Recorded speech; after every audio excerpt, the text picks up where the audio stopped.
কয়েক মাস ধরেই জুলাই সনদের আইনি ভিত্তি পিআর পদ্ধতিতে নির্বাচন সহ নানা দাবি জানিয়ে আসছে জামাত ইসলামী সহ কয়েকটি দল। সবশেষ যুগপৎ আন্দোলনে নেমেছে তারা।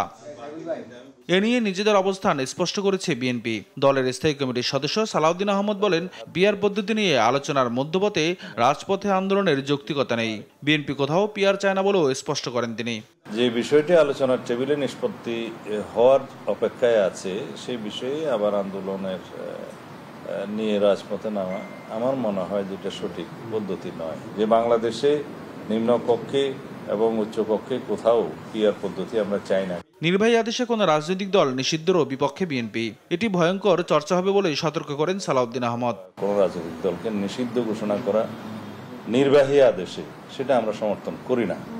আমরা আমাদের বক্তব্য দিয়েছি অনেক আগে যে বিচারিক প্রক্রিয়ার মধ্য দিয়ে কোনো রাজনৈতিক দলকে রাজনৈতিক দল হিসাবে নিষিদ্ধ করার যে বিষয়টি সেটা নির্ধারিত হোক। নির্বাহী আদেশের মধ্য দিয়ে যদি আমরা রাজনৈতিক দলের নিষিদ্ধ চাই তাহলে সেটা হবে একটা ভয়ঙ্কর চর্চা।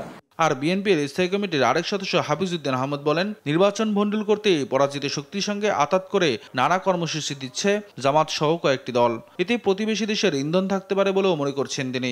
যারা এখন পিআর এর পক্ষে ওকালতি করছে তারা উপলব্ধি করতে পেরেছে যে জনগণ তাদেরকে ভোট দিবে না, অতীতেও দেয়নি, ভবিষ্যতে দিবে না। সুতরাং তারা এই নির্বাচনটি বিঘ্নিত করার জন্য আমাদের পাশের দেশ থেকে এই ষড়যন্ত্র করা হচ্ছে। পিআর পদ্ধতিতে নির্বাচনের বিষয়টি রাজনৈতিকভাবে মোকাবেলার কথাও জানান বিএনপির এই নীতি নির্ধারকরা। পরবর্তী নির্বাচনে নিয়াজ মোরশেদ, দেশ টিভি, ঢাকা।